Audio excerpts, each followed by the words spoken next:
በስመ አብ ወወልድ ወመንፈስ ቅዱስ አህዱ አምላክ። በስመ አብ ወወልድ ወመንፈስ ቅዱስ አህዱ አምላክ። በስመ አብ ወወልድ ወመንፈስ ቅዱስ አህዱ አምላክ። እፎ ሀደርክሙ እፎ መጻእክሙ እፎ ሀለውክሙ። ይትባረክ እግዚአብሔር አምላከ አበዊነ ለዘአብጽሐነ እስከዛቲ ሰዓት ወይትባረክ ስማ ለእግዝእትነ ማርያም ድንግል ወላዲተ አምላክ ዘአብጽሐተነ እስከዛቲ ዕለት። ዛሬ መጋቢት 17 ዕለተ ሰሉስ እስራሚት እስራ ወአርባይቱ በዘመነ ሄኖክ አቆጣጠር ማለት ነው። እና ዛሬ የምንማማርበት የትምህርታችን ርዕስ ያው ዕለቱን በተመለከተ የበዓለ ወልድ ዕለታዊ ወርሃዊ መታሰቢያ ይሆናል።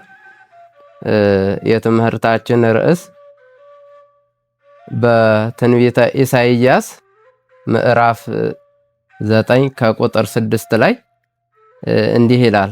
እስመ ሕፃን ተወልደ ለነ ወልድ ተውህበ ለነ ይላልና ይሄ ግዕዙ ነው። አማርኛ ተርጓሜው ደግሞ ሕፃን ተወልዶልናል ወንድ ልጅም ተሰጥቶናል፣ አለቃነት በጫንቃው ላይ ይሆናል፣ ስሙም ድንቅ መካር፣ ኃያል አምላክ፣ የዘላለም አባት፣ የሰላም አለቃ ተብሎ ይጠራል ይላል እና ይህ ቃል የተነገረው በነቢዩ ኢሳይያስ ነው። ነቢዩ ኢሳይያስ ልክ መድህነ ዓለም ከመወለዱ በፊት አስቀድሞ በትንቢት መነጽር የተናገረው ነው ማለት ነው እና ይህን ትንቢት እንደተፈጸመ አድርጎ ነው የተናገረው ሲናገር ማለት ነው። እስመ ሕፃን ተወልደ ለነ ወልድ ተውህበ ለነ፣ ሕፃን ተወልዶልናል ወንድ ልጅም ተሰጥቶናል ነው ያለው እና ልክ በትንቢት መነጽር ልክ አባ ቀድሞ ስላየው ነው እና ልክ ያ መድኃኔ ዓለም የሚወለድባትን ዕለቲቱን በማሰብ ነው ይህን የተናገረው ማለት ነው እና ይህ የተወለደው ሕፃን ደግሞ አለቅነት በጫንቃው ላይ ነው፣ ስሙ ድንቅ ኃያል መካር አምላክ፣ የዘላለም አባት፣ የሰላም አለቃ ተብሎ ይጠራል ይላልና ይህ የተወለደው ሕፃን እግዚአብሔር አምላክ እንደሆነ ስልጣኑም አለቅነቱም በእርሱ በራሱ የባህሪው እንደሆነ ቅዱሱ ነቢዩ ኢሳይያስ አስቀድሞ ተናግሯል ማለት ነው እና ይህንንም እንደገና ደግሞ ቅዱስ ኤፍሬም ምን ብሎ ደግሞታል? ረ ኢሳይያስ ነቢይ በመንፈሰ ትንቢት ምስጢሮ ለመድኃኔ ዓለም ወበእንተ ዝጸርሃ ሕፃን ተወልደ ለነ ወልድ ተውህበ ለነ ብሎ ይህንኑ ቃል ምንም ሳይቀይር ድጋሚ ደርሶታል ማለት ነው እና የኢሳይያስ ቀድሞ ያየው ትንቢቱ ልክ ከተፈጸመ በኋላ ደግሞ ቅዱስ ኤፍሬም ወላዲት አምላክን ውዳሴዋን ሲያደርስ የወላዲት አምላክ ልዕልናዋ ክብሯ የሚገለጸው መጀመሪያ በመውለዷ አምላክን በመውለዷ ስለሆነ መጀመሪያ የሰኑይ ውዳሴ ማርያም አብዛኛውን ጊዜ ስለ መድኃኔ ዓለም ነው የሚያወሳው። ፈቀደ እግዚአ ግዞ ለአዳም አዳምን ነፃ ያወጣው ዘንድ ወዶ ፈቅዶ መጣ ወደኛ ነው የሚለው። ሰረቀ በስጋ የሚለውም እንደዛው ነው። በስጋ ተገለጠ ሰው ሆነ እያለ ልክ እንትን የሚለው ከዛ መድህን እግዚ ቃል ዘተሰባ እያለ ልክ እነዚህ አብዛኛውን ጊዜ የሰኞ ውዳሴ ማርያሞች ልክ ስለ መድኃኔ ዓለም ነው እንትን የሚሉት ማለት ነው።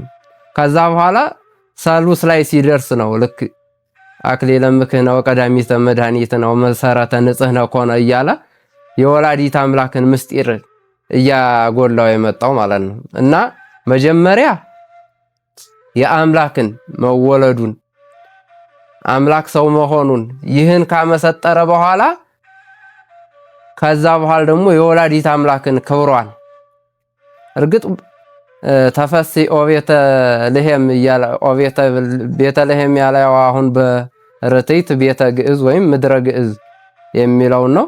ልክ ተፈስህ እያለ እሷን በቤተ በምድረ ግዕዝ እየመሰለ አመስግኗታል። ግን እንደውም ምን ይላሉ አባቶች እንግዳን መጀመሪያ በአገሩ እንዲጠሩት ወላዲት አምላክንም እንዲህ በቦታ መስሎ ጠርቷታል። ለምሳሌ እንግዳ ስሙ ከ2-3 ቀን በኋላ ነው ስሙ እየተለመደ እንትን የሚለው ግን በአዲስነቱ ግን በአገሩ ስም እንደሚጠራ ማለት ነው። ከዛ እየቆየ እየተግባባ ሲሄድ ግን ልክ በስሙ በመጠሪያው ስም እንዲጠሩት ወላዲት አምላክንም እንዲሁ መጀመሪያ ሲያመሰግኗት በቤተልሔም ወይም በምድረ ግዕዝ እየመሰሉ ሲያመሰግኗት እንደነበረ እና ልክ ከዛ በኋላ ነው እንግዲህ መድኃኔ ዓለም ካመሰገኑ በኋላ ወላዲት አምላክን ምስጋናዋን እንትን እያሉ እየገለጡ ሄዱ የሄደው ቅዱስ ኤፍሬም ማለት ነው። እና አብዛኛው የቅዱስ ኤፍሬም የሰኞ ውዳሴ ማርያም ላይ የደረሰው ይህንኑ የመድኃኔ ዓለምን የሚያመሰግን ነበር። ከዛ ስለመወለዱ እንትን ሲል የኢሳይያስን ትንቢት በማንሳት ሕፃን ተወልደ ለነ ወልድ ተወህበ ለነ እያለ አመስጥሮታል ማለት ነው።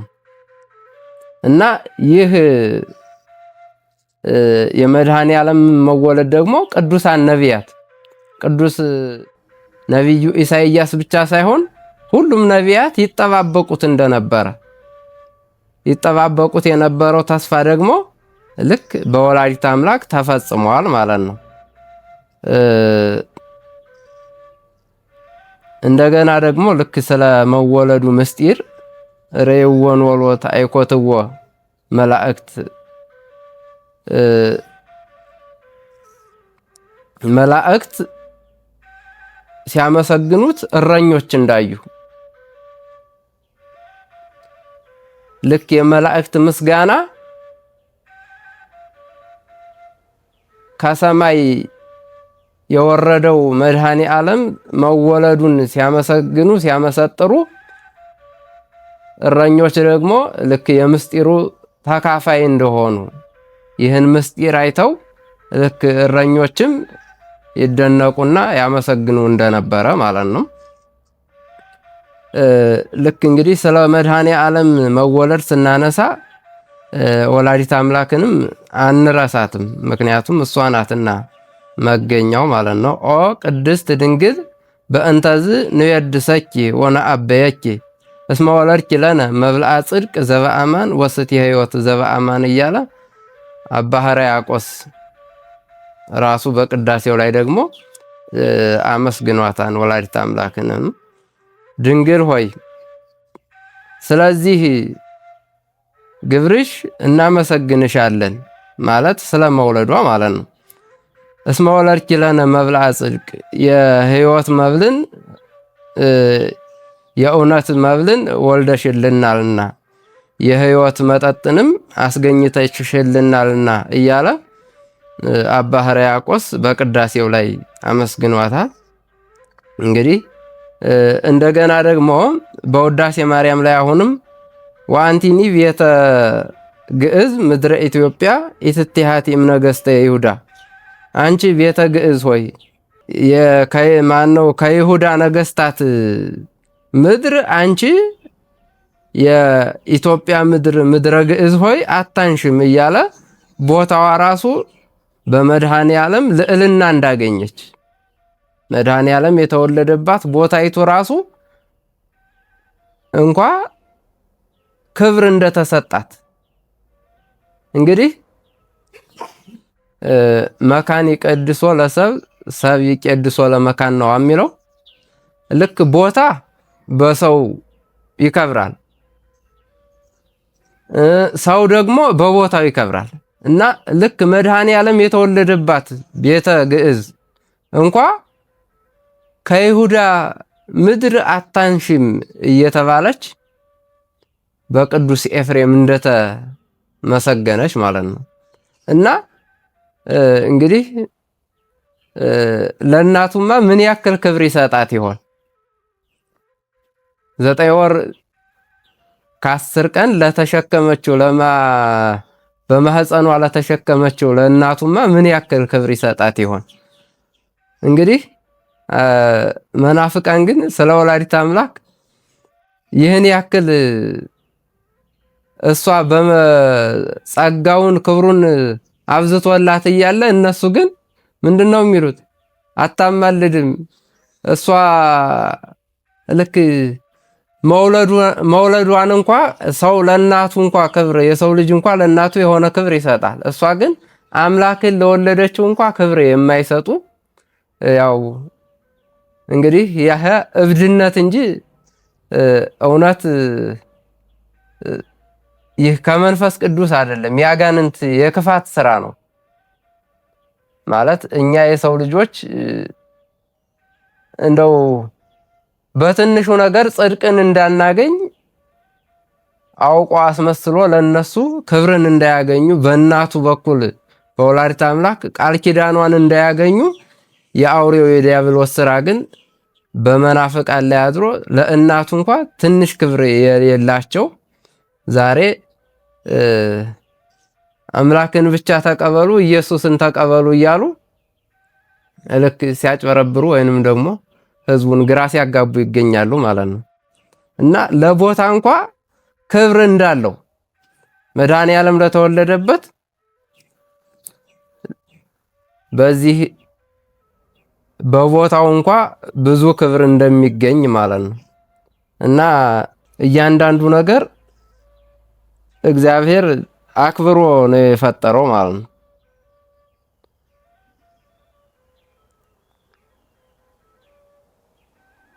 እንደገና ደግሞ ወርእዮሙ ኮከበ መጹ ነገስተ ምድር ወአምጹ ሎቱ አምሃ ወርቀ ከርቤ ወስሂና። ልክ በተወለደ ጊዜ የምድር ነገስታት ኮከብን አይተው ይሰግዱለት ዘንድ ወደ ቤተ ግዕዝ መጡ ይላል።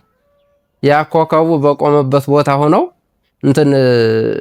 ኮከቡ በቆመበት ቦታ ልክ ሲያዩ ወረከብ ወለ ህፃን ምስለ እሙ ወዮሴፍ ነው የሚለው እና እናቱን ማለት ህፃኑን ከእናቱ ጋራ እና ከዮሴፍ ጋር አገኙት። ከዛ ወርቅ ከርቤና ዕጣን የእጅ መንሻ አቀረቡለት። ወርቁ የመንግስቱ ሰማያዊም ምድራዊም ንጉስ ስለሆነ የመንግስቱ ምሳሌ፣ ከርቤው ደግሞ የሞቱ መታሰቢያ የሚሆን፣ ዕጣኑ ደግሞ የክህነት መታሰቢያ የሚሆን ልክ ይህን ንጉስ ነህ ካህን ነህ ሲሉ ይህን አምሃ አቀረቡለት።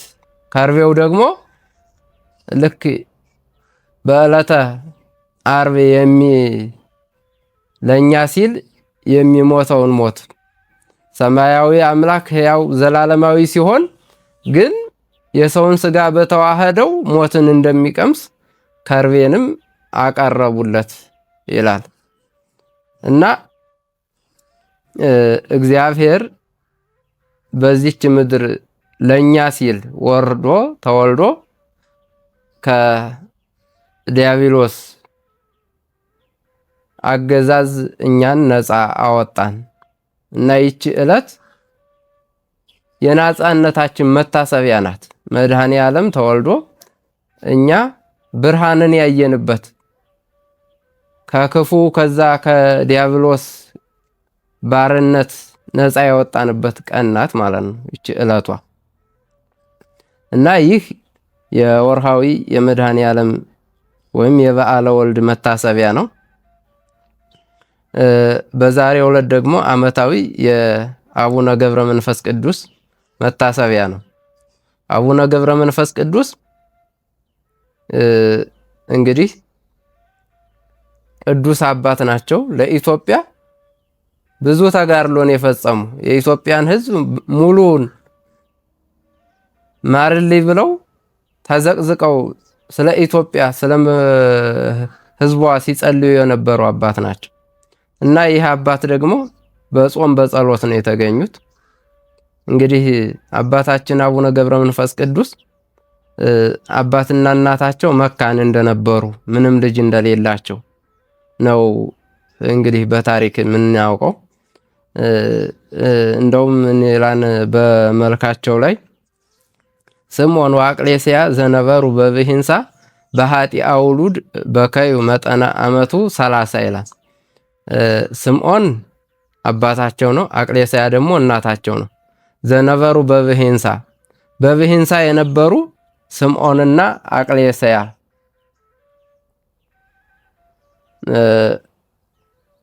ብሂንሳ ደግሞ የነበሩባት ወይም ይኖሩባት የነበረችው ቦታ ናት ማለት ነው። በኃጢአ ውሉድ በከዩ መጠነ ዓመቱ 30 ልጅን በማጣት ለ30 ዓመት ያነቡ ያለቅሱ እንደነበሩ ወደ እግዚአብሔር ማለት ነው። ልክ ይህን 30 ዓመት ግን ምንም ተስፋ ሳይቆርጡ ደጅ በመጽናታቸው ይህ መካንነታቸው ተነስቶላቸው በእግዚአብሔር ይህን የተቀደሰ ፍጥረት ልጅ እንዲወልዱ እግዚአብሔር ፈቅዶላቸዋል ማለት ነው እና ልክ ከዚህ ከ30 ዓመት ደይ ጽናት በኋላ ነው እንግዲህ ይህን የተቀደሰ ፍሬ ያገኙት ማለት ነው። ምን ይላን ቅዱስ ዳዊት ናሁ ጸጋሁ ለእግዚአብሔር ውሉድ እሴተ ፍሬሃ ለከርስ ይላል። የእግዚአብሔር ስጦታው ልጅ ነው፣ የሆድ ፍሬዋም ዋጋዋም ልጅን ማግኘት ነው ማለት ነው እና ልክ እግዚአብሔርን ከልብ ሆነን ስንለምነው እሱ ለኛ የሚያስፈልገንን ያዘጋጅልናል ማለት ነው እና ይህ ልጅ ገና ከእናታቸው ማህፀን ሲወጡ ስብሐት ለአብ ስብሐት ለወልድ ስብሐት ለመንፈስ ቅዱስ ብለው የሚያመሰግኑ እንደገና ደግሞ ካደጉና ልክ ጸጋ እግዚአብሔሩ ልክ እየመላላቸው ሲሄድ አናምርቱ አናብስቱ የሚገዙላቸው ስሳ አናምርት ስሳ አናብስት እንደ ሰራዊት ሆነው ባደሩበት የሚያድሩ በሚውሉበት የሚውሉ አብረዋቸው እንደ ሰራዊት ይጓዙ የነበሩ አባት ናቸው እና ለኢትዮጵያ ታላቅ ባለውለታ እንኳን ሌላው ቀርቶ ልክ ለጠንቋዩ ላስጠንቋዩ እንኳን ማርልይ ብለው ተዘቅዝቀው የጸለዩ ናቸው። ግን መድኃኔ ዓለም ከዚህ ከክፋት ስራቸው ከድግምታቸው ከመተታቸው ተመልሰው ንስሐ የሚገቡ ከሆነ በጸሎትህ የሚማጸኑኝ ከሆነ በቃል ኪዳንህ የሚማጸኑኝ ከሆነ እምርልሃለሁ ንስሐ ከገቡ፣ ከዛ ውጭ ግን ከኔ እድል ፈንታ የላቸውም ብሎ መድኃኔ ዓለም እንደመለሰላቸው እና ልክ እሳቸው ደግሞ በጣም ብዙ ተአምራትን ያደርጉ እንደነበር አብና ወልድ መንፈስ ቅዱስን ራሱ ከዝቋላ ገዳማቸው ከቦታ ቦታ ይዘዋወሩ ስለነበር ከአንድ ቦታ ቆይተው ወደ ዝቋላ ወደ ገዳሙ ሲወጡ አብ ወልድ መንፈስ ቅዱስ በሽማግሌ አምሳል ሆነው ቁጭ ብለው ደክሞናል፣ ይህን ዳገቱን መውጣት አይቻለንም፣ ስለዚህ የሚያወጣን ሰው እንፈልጋለን ሲሉ አዝለው ይዘዋቸው እንደወጡ በታምራቸው ላይ በገድላቸው ላይ ተጽፏል ማለት ነው። አብ በዘባኑ ወልድ በዘባኑ መንፈስ ቅዱስ በዘባኑ እያሉ ያመሰግኗቸዋል። በመልካቸው ላይ ገብረ መንፈስ ቅዱስ አዋከየ ስኑ ነው እያሉ ልክ አለ በመልካቸው ላይ ይህ ራሱ የዚህ የተአምራቸው የገድላቸው መታሰቢያ ማለት ነው። ልክ በገድሉ ደርሰውታል እና ልክ እግዚአብሔር የመረጣቸው ለኛ ብዙ ረድኤት በረከት ያላቸው አባት በዛሬው ዕለት ደግሞ የእረፍታቸው መታሰቢያ ነው ማለት ነው እና እረፍታቸው ዛሬ በወርሃዊ በዓለ ወልድ መታሰቢያ የእርሳቸውም የበዓለ ወልድ የልደቱ መታሰቢያ ላይ የእርሳቸው የእረፍታቸው መታሰቢያ እንደሆነ እና አባታችን ገብረ መንፈስ ቅዱስ ለኢትዮጵያውያን ታላቅ ባለውለታ እንደሆኑ ይህ አባትነታቸው ቃል ኪዳናቸው እኛንም እንግዲህ ያስበን። የእግዚአብሔር ይቅርታው የወላዲተ አምላክ ቃል ኪዳኗ የአቡነ ገብረ መንፈስ ቅዱስ ቃል ኪዳናቸው እንዲሁም የቅዱሳን የጻድቃን የሰማዕታት የደናግል የመነኮሳት ቃል ኪዳን ረድኤት በረከት አይለየን። ወስብሐት ለእግዚአብሔር ወለወላዲቱ ድንግል ወለመስቀሉ ክቡር። ይቆየን።